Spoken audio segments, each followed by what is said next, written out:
Well, hello, everybody. It's been 2 weeks since the passing of Pope Benedict XVI, but this is the first opportunity I have had to reflect on the gift of his life, the gift of his teaching. I was teaching an intensive course right after he died, and then our producer in our YouTube studio, he was traveling. So this is my first opportunity to get on YouTube Live and say a few things about beloved Pope Benedict XVI.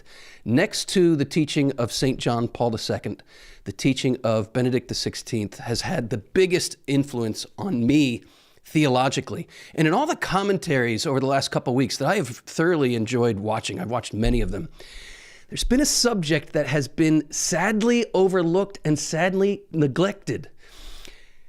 You can't study the teaching of Ratzinger, Pope Benedict XVI, and not recognize this common thread from his earliest writings to his latest writings: desire, yearning, the longing of the heart for some kind of fulfillment. In a word, and this is the word Pope Benedict XVI himself used, eros, borrowing the language from the Greeks.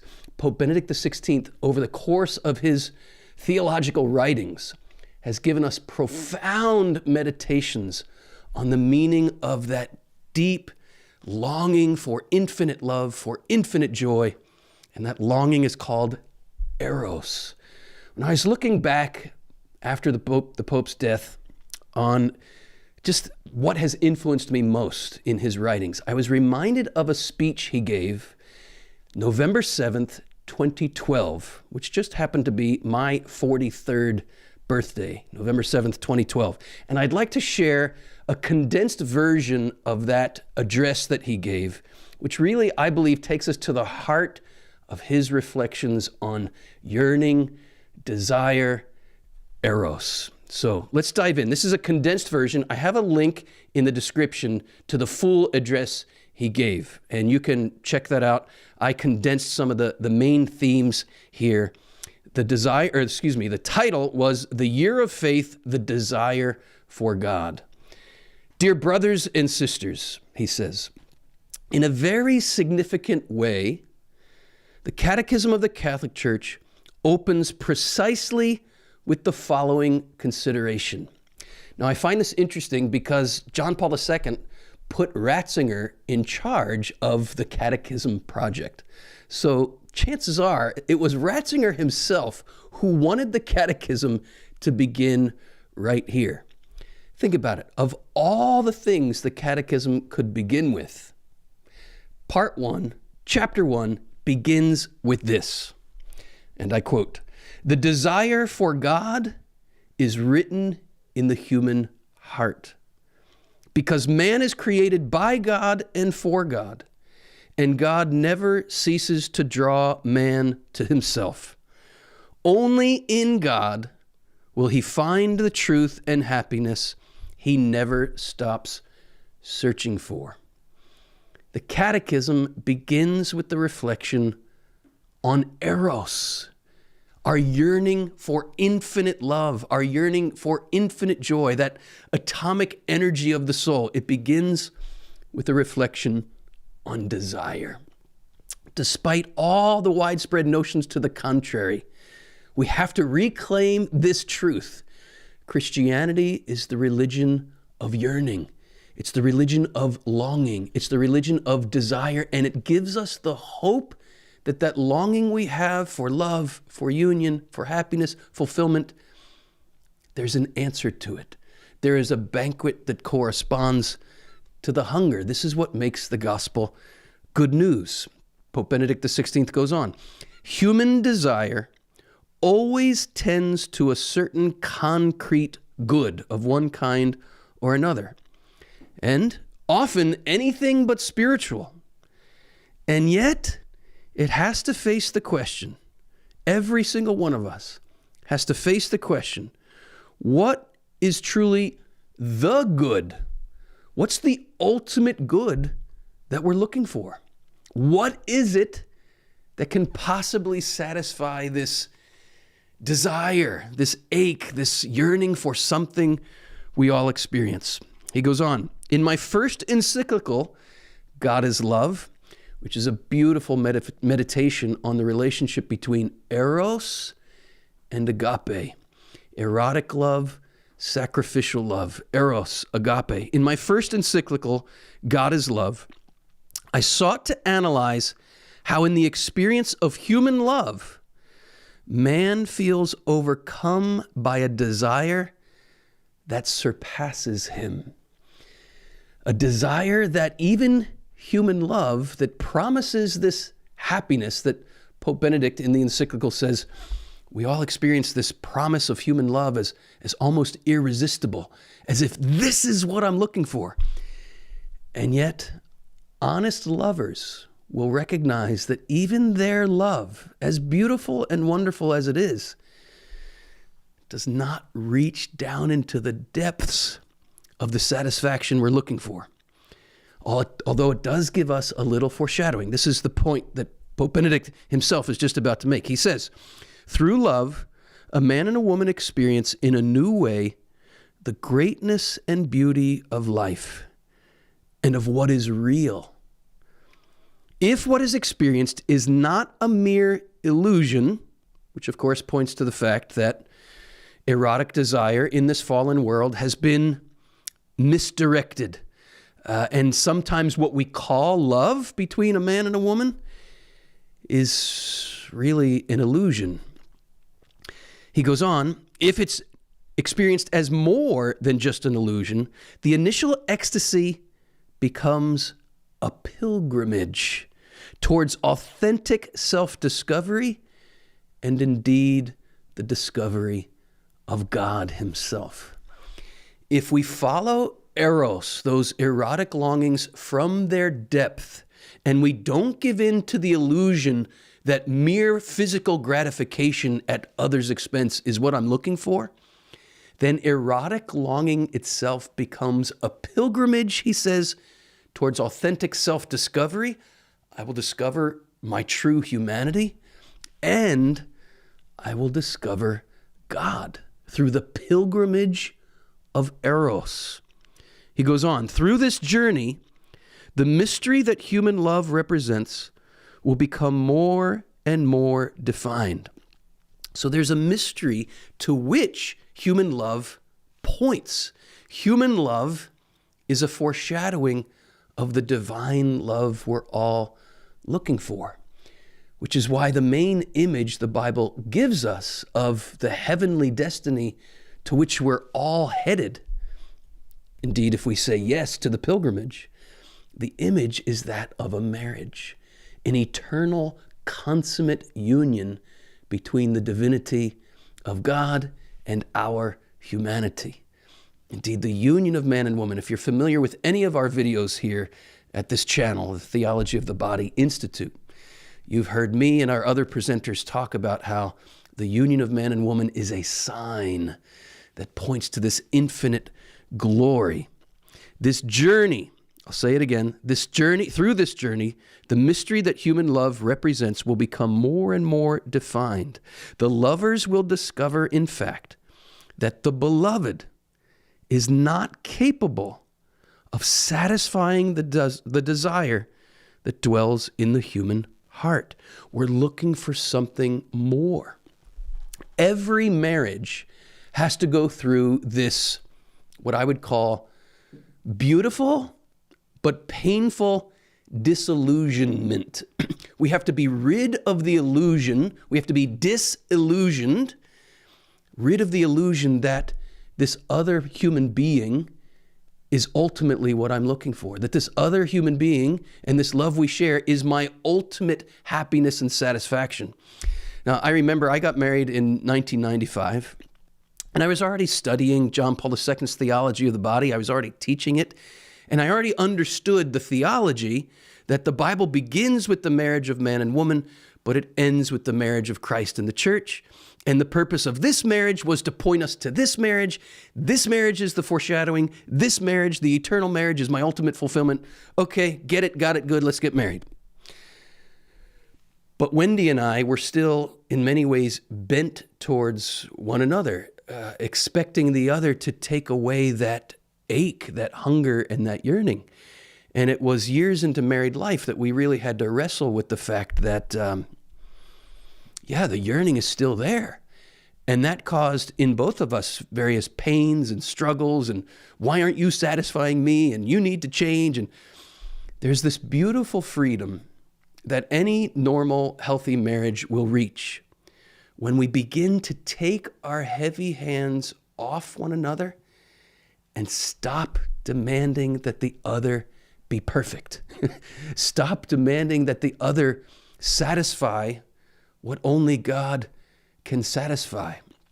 The more we realize that that yearning, that eros, that hunger, that longing cannot be satisfied by anything in this world, the more we stop grasping at the things of this world, expecting them to do things that they can't possibly do. Then and only then, or to that extent, that we are rightly directed in our yearning towards the infinite, then we can take a proper delight in the pleasures and goods of this world without being disappointed in them, without expecting more from them than they were ever meant to supply. This is the point Pope Benedict's getting at here. He says, the more authentic one's love is for the other, the more it reveals the question of love's origin and destiny. Human love is a beautiful, wonderful thing. The erotic joy and delight that husband and wife take in one another is a beautiful, wonderful thing. But it raises this question, where does love come from? And where does love lead us? What is love's origin? What is love's destiny? And we encounter the possibility that maybe there is a love that endures forever, right? The lovers in the Song of Songs cry out in this reflection on Eros, the biblical Song of Songs, right? The lovers of the Song of Songs cry out for a love that is stronger than death, right? Because every lover knows love has to confront the reality of finitude, of death. Is there such a thing as a love that can conquer death? We'll come back to that as we keep going here. The point is that human love, if we're really entering into it honestly, as a pilgrimage, will raise these questions. Is there a love that lasts forever? Pope Benedict goes on. He says, therefore, the human experience of love has in itself a dynamism that refers beyond itself. It is the experience of a good that leads to being drawn out and finding oneself before the mystery that encompasses the whole of existence. Is this the way we tend to think of relationships? That you're in a relationship with someone, maybe you're dating someone, maybe you'd like to date someone. Do you think of that relationship as a pilgrimage? If you're a married person, do you think of your marriage as a pilgrimage that will draw you out of yourself and lead you to contemplate the mystery that encompasses the whole of existence? Well, think how intertwined sexual love is with the very mystery of existence, right? You would not exist, nor would I, if it weren't for the sexual union of your parents. It's not that your parents are the reason that I exist, but my parents and their union are the reason that I exist. And you are not only the fruit of your parents' sexual union, but of their parents' sexual union and their parents' sexual union and their parents' sexual union and their parents' sexual union, the whole way back to the beginning of time. This question of love, this question of eros, this question of yearning, of erotic desire, it takes us into, if we're honest with it, if we press into it, if we're not just stopping at the surface, it will take us on a pilgrimage that will lead us to the mystery that encompasses the whole of existence. Lord, open our eyes to these realities. Dilate our hearts. Stretch us so that we can make this honest pilgrimage. Again, we're reflecting on this because this was one of the main themes of Joseph Ratzinger and Pope Benedict XVI's writings. It's one of the main themes of his own prayer because he says in another place, he says, the fathers of the church tell us that prayer is nothing other than becoming this longing for the infinite, this longing for God. Let's continue. He says, indeed, every good experienced by man, and he lists a few, friendship, encounters with beauty, the quest for knowledge, every good experienced by man projects him toward the mystery that surrounds the human being. Think of experiences you've had of encounters with beauty. Isn't there also in an encounter with beauty maybe a gorgeous sunset?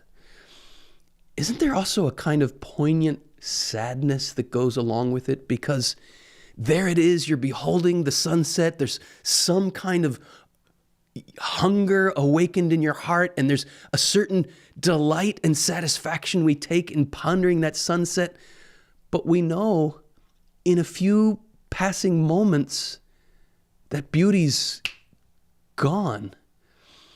There's a sadness there. There's an ache. We have this intuition as human beings that joy, that beauty, that goodness is meant to last forever, and it hurts that it doesn't. Right? I often reflect on my own experience at the end of a good beer or at the end of a good meal. There's a sadness because it's gone, it's over. and in that sadness, there's a poignant longing for a beauty, a good, a deliciousness, a fulfillment, a happiness that doesn't end. So where does this lead us? Pope Benedict tells us here that it will, if we're honest, it will lead us to the religious question. He says, we are looking for this absolute reality. We're headed, beauty, goodness, knowledge, this quest will put us on this pilgrimage towards the mystery at the origin of things. And he says, every desire that springs up in the heart echoes a fundamental desire that is never fully satisfied in this life, because man is the seeker of the absolute. Although he often seeks with small and hesitant steps. But here we recognize that the experience of desire itself, this restless heart that St. Augustine talks about, Pope Benedict says it's very meaningful. It tells us that man deep down is a religious being. And here's where Christianity, we can recognize, is the religion that takes desire seriously and says, don't reduce your desires to finite pleasures. Not because finite pleasures are bad in and of themselves, but if we take our yearning for infinite pleasure, infinite joy, and we aim it at finite pleasure, finite joy, we will always be disappointed. The invitation of Christ, right at the start of the Gospel of John, is what do you want, right? Those are the very first words that John the Evangelist puts on the mouth, puts on the heart, and speaks through the mouth of Christ. A question, a probing of the human heart. What do you want? And the proposal of the Christian faith is that what we really want is something that this world cannot supply. It's something that finite pleasure cannot reach. Finite pleasure is meant to be, in God's plan, a little down payment, if you will, a little foreshadowing, a little foretaste. But if we invest everything in the finite pleasures of this world, we'll inevitably be disillusioned. So it raises honest reflection on human desire and longing, on eros, raises the religious question. Pope Benedict goes on, he says, we must therefore maintain that it is possible, also in this age, seemingly so blocked to the transcendent dimension of life, it is possible even in the skeptical age to begin a journey toward the true religious meaning of life. Because that desire in your heart, I don't care if you are an avowed atheist, that desire in your heart for infinite joy cannot be suppressed. And you know what? Oftentimes, it's not the non-religious crowd that is repressing the religious yearning. It's actually, sadly, oftentimes it's the religious crowd that is repressing authentic religious yearning. And here I mean yearning as yearning for the infinite, right? Christianity gets a bad rap because a lot of people who call themselves Christians, they think the path to holiness is to repress and try to erase desire. It's understandable that we can go in that direction because oftentimes our desires get us in trouble. But the solution here to misdirected desire is not the annihilation of desire itself. As we will see as we continue here, it's the redemption of desire. And oftentimes it's the people in a more secular setting who are pursuing finite pleasure with a kind of insistence and even a kind of determination. They are closer to the truth in some ways than those who are repressing their desires. And here I'll share a quote attributed to St. Augustine. Those who are lost in their passions, Augustine says, are less lost than those who have lost their passions. I'll say it again.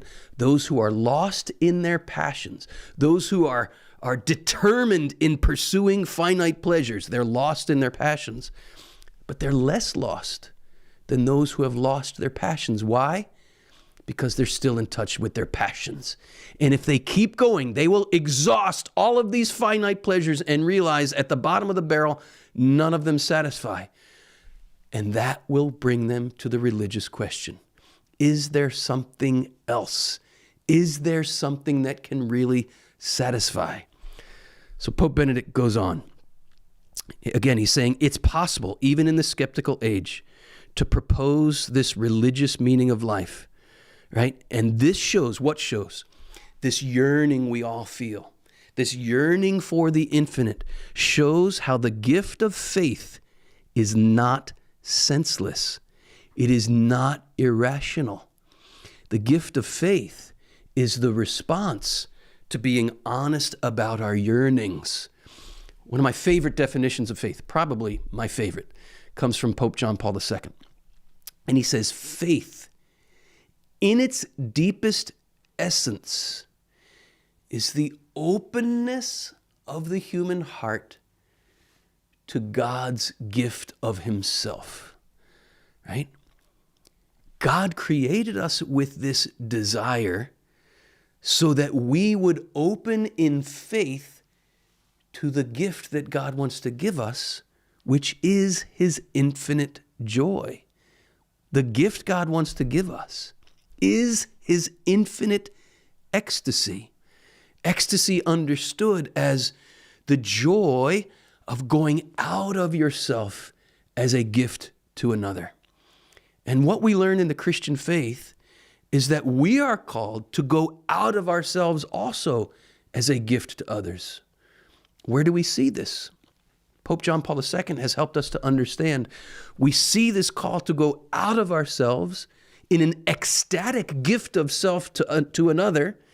We see it inscribed right in our sexuality, in the sexual difference, in the difference of a man and a woman. We see this call to holy communion. And John Paul II calls that the law of ecstasy. Again, what we're realizing here is when we are honest about eros, when we are honest about the yearning at the core of our being, we will discover the religious question, and it will open us, God willing, we pray. This is the journey, the normal course of the journey. It will open us to the gift of the infinite. This will come out even more clearly as we continue here. So he says, faith is not irrational. It comes from honesty about our yearning. He says it would be very useful to that end to foster a kind of pedagogy of desire. Now, pedagogy is not a word we use every day.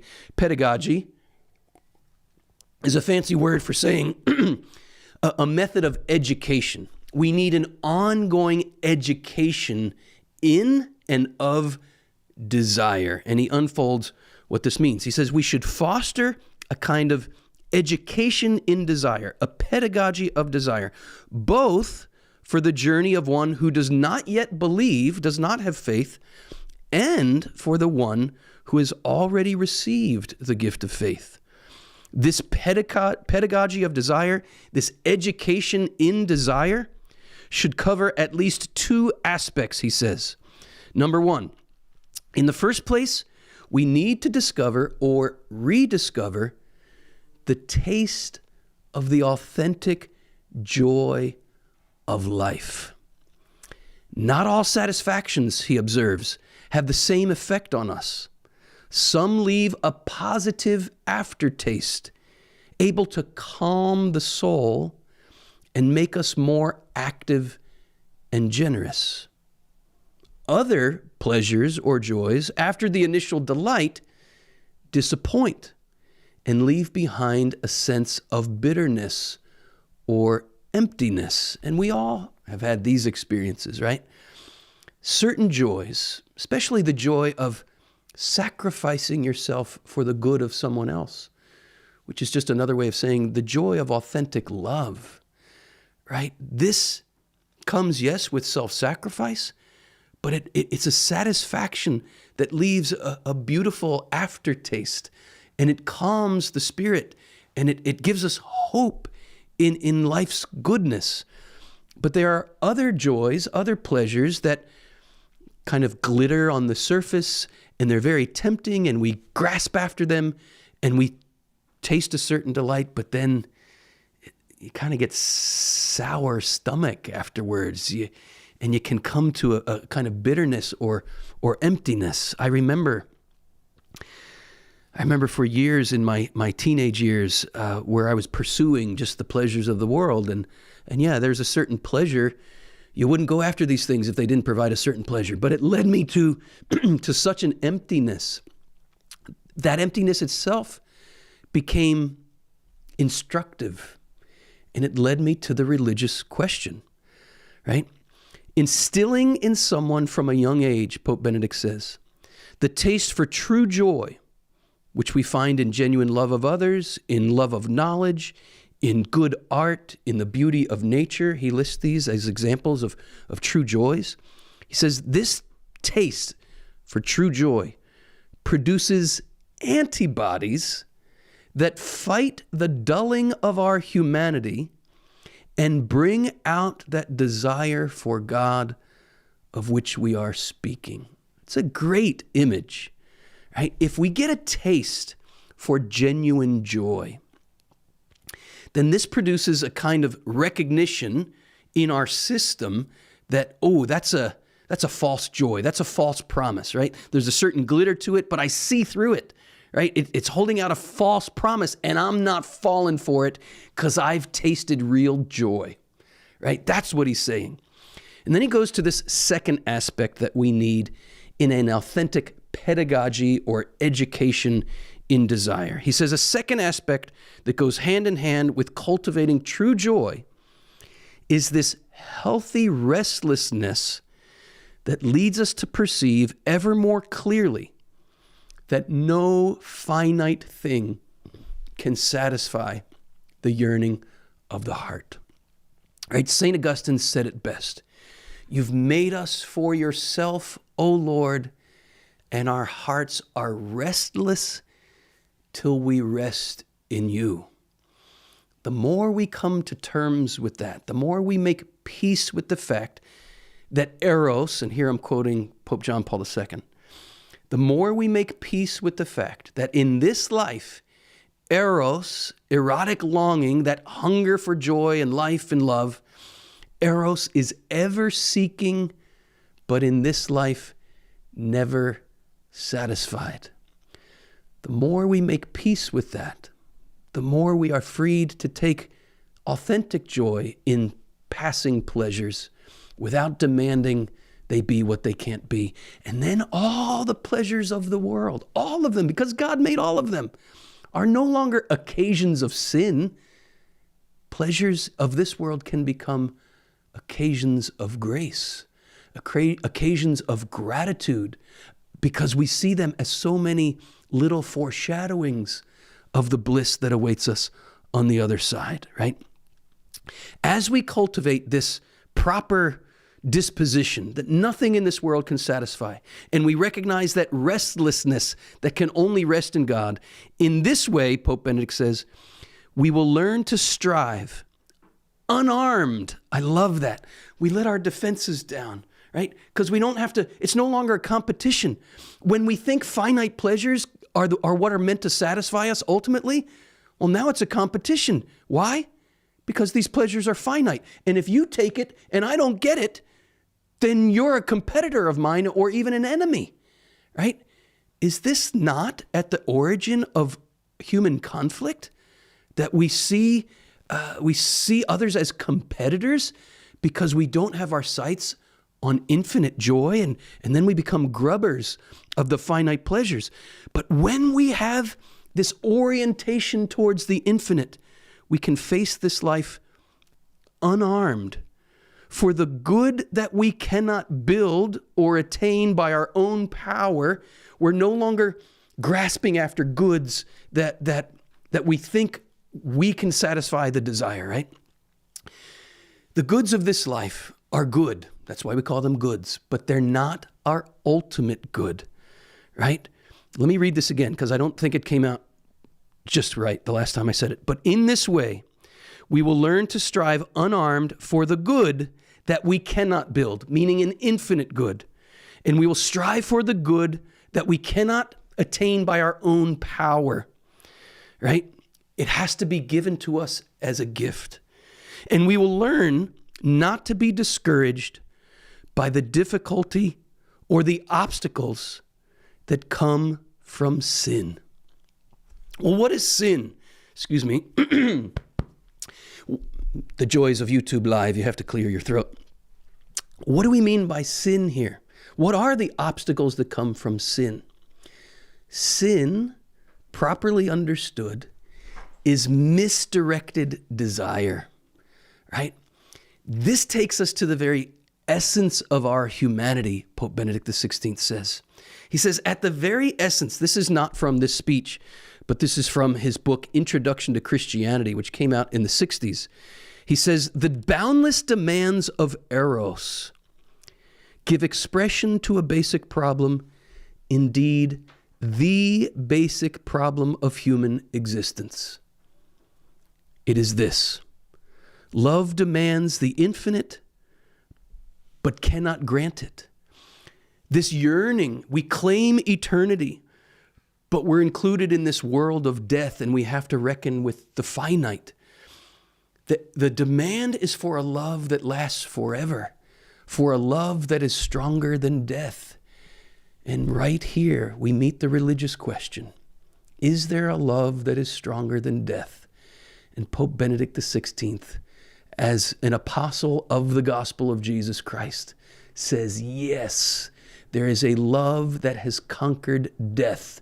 And he even says specifically, the resurrection of Jesus Christ, in which death was conquered, is the response that God gives to the erotic longing of the heart for a love that is stronger than death. This places us, this longing for a love stronger than death. We can't claim it ourselves, but we can, in faith, open to the gift of God. He concludes, remember he was saying, we don't have to be afraid here of the obstacles caused from sin. Sin happens when we misdirect our desire. When we're not aiming our desire at the infinite, we aim it at something else. He says, in this regard, we must not forget that the dynamism of desire is always open to redemption, right? Even when our desire follows artificial paradises, what he calls elsewhere false infinities, even in the abyss of sin, that ember is never fully extinguished in man. What ember? The ember that is the yearning for the infinite. This allows man to recognize the true good. Pay attention to that ember still glowing beneath the ashes, right? This allows man to recognize the true good and to start out again on a path of ascent, right? I often say our rocket engines have been misdirected with sin. And redemption is not a throwing away of the rocket. It's a redirecting of those rocket engines towards the infinite pleasure we desire. We all need to set out, Pope Benedict says, on the path of purification and healing of desire. We all have to set out in redirecting our rocket engines to the stars. We are pilgrims heading for the heavenly homeland, toward the full and eternal good that nothing will be able to take away. The redemption of desire then, and this is the final point, the redemption of desire then is not about suffocating the longing that dwells in the heart of man. Rather, it's about freeing it so that your longing and my longing can reach its true height.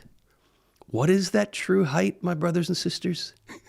The true height of our longing is nothing short of participating eternally in the infinite ecstasy and bliss of the Trinitarian exchange of life-giving love. This, I would proclaim, has been the main thread throughout the teaching of Pope Benedict XVI and Cardinal Joseph Ratzinger, that you and I are, in our very being, a longing for God. And God, in his very being, is a gift to us in that longing. These two longings can meet. These riches and this poverty, this longing and this fulfillment can meet in the human heart. And that meeting is called faith. My brothers and sisters, I hope this reflection has been a blessing for you. If it has been, leave a comment. If you have a question, leave a comment. Maybe I could answer it in a future video. If it's blessed you, share it. Subscribe to our channel. I hope you will encounter the hope that your desire is not in vain. It can be fulfilled. Amen.